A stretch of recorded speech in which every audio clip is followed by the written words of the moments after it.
Hello and welcome back to BayBrothers. In this video, we're going to talk about Spider-Man comics.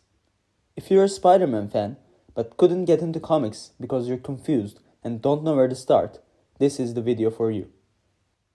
Before we get to it, be sure to subscribe to the channel and like the video. Starting to read comic books can be challenging.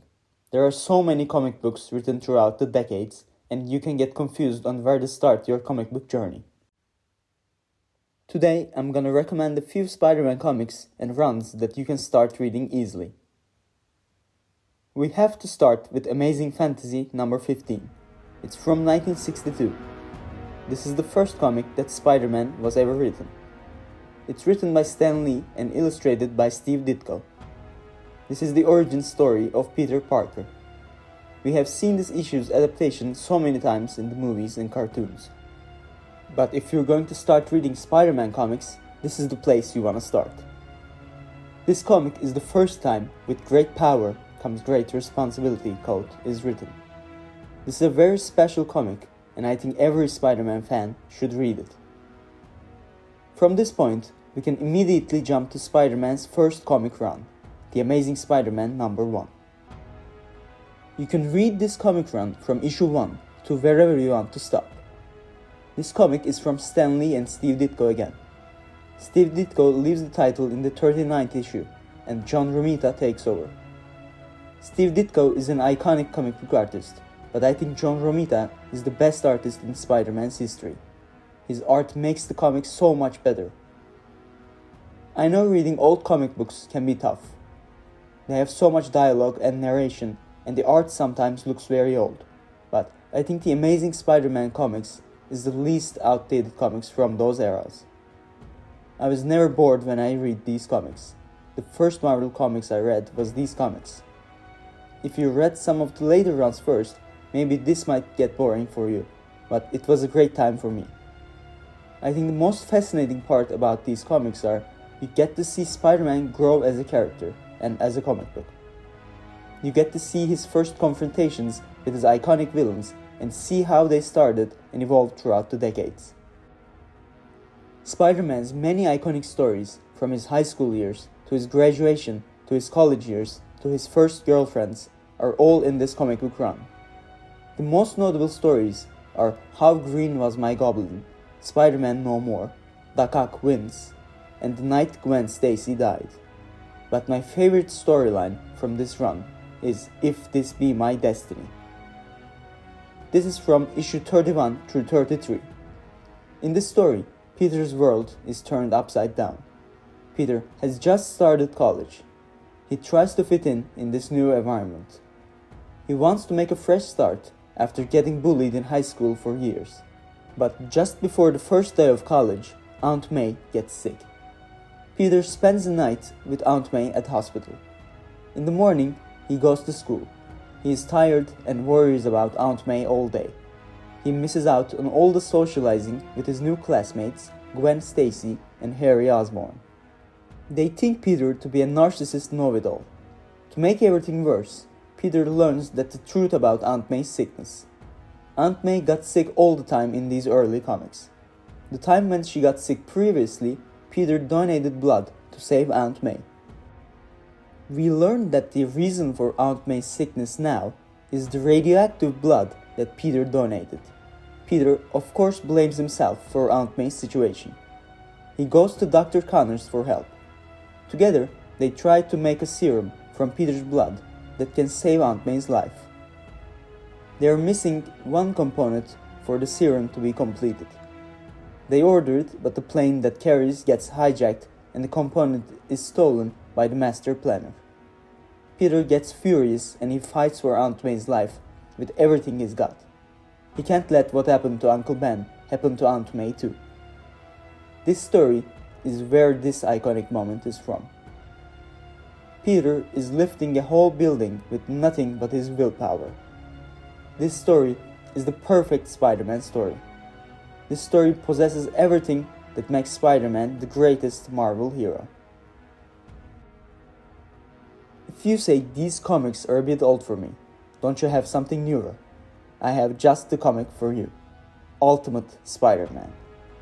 At the end of the 90s, Marvel was at the brink of bankruptcy. They realized that their comics weren't selling well because of their long-running continuity. New readers couldn't get into the comics because there was this 40-year history that they had to catch up on in order to fully understand what was going on in the current comics. So, Marvel decided they needed a fresh start. They created a new universe outside of the main 616 universe. They called it the Ultimate Universe. They needed to start with a banger, so they chose Spider-Man as their first title. They brought in Brian Michael Bendis, who was a rising talent then. His mission was to adapt the first Spider-Man comics written by Stan Lee for a new generation. It became a huge success and kickstarted the Ultimate Universe. The comic adapted and modernized the stories perfectly. Of course, as time passed, some things were changed, but the main story remained similar.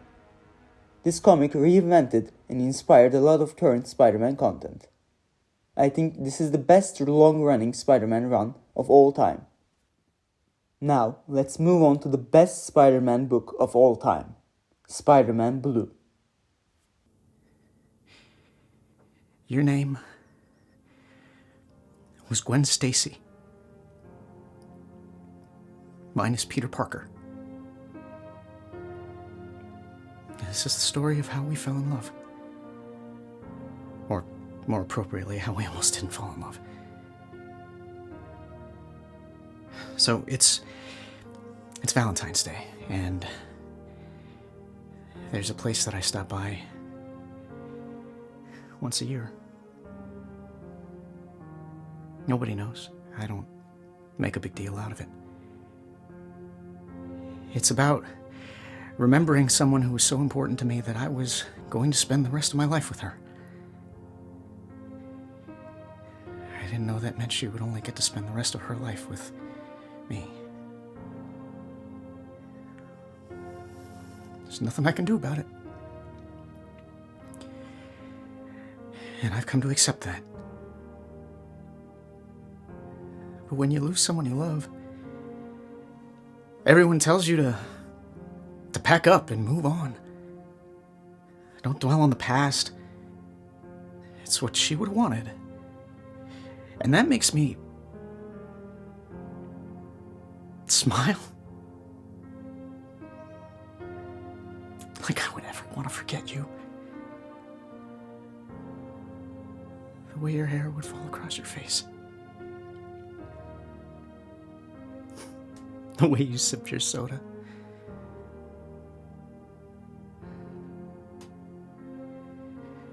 Hello, Gwen. My funny Valentine.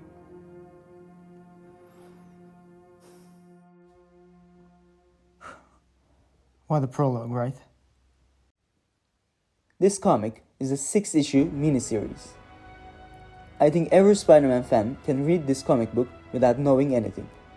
It is created by the iconic duo, Jeff Loeb and Tim Sale. They have created some of the most influential comic books like Batman The Long Halloween, Superman for All Seasons, and Daredevil Yellow. The comic book is narrated by Peter himself.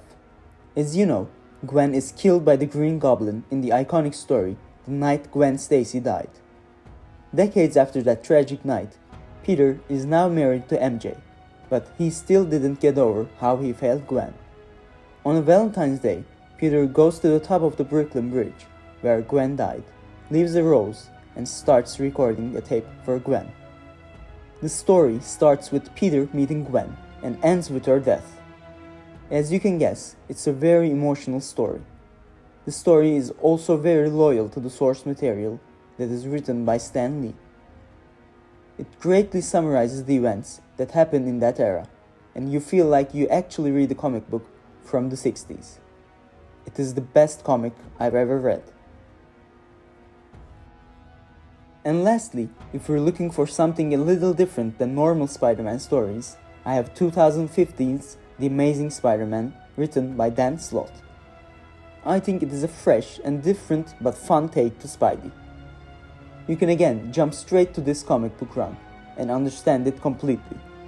In this run, Peter owns his own tech company, Parker Industries. He is rich.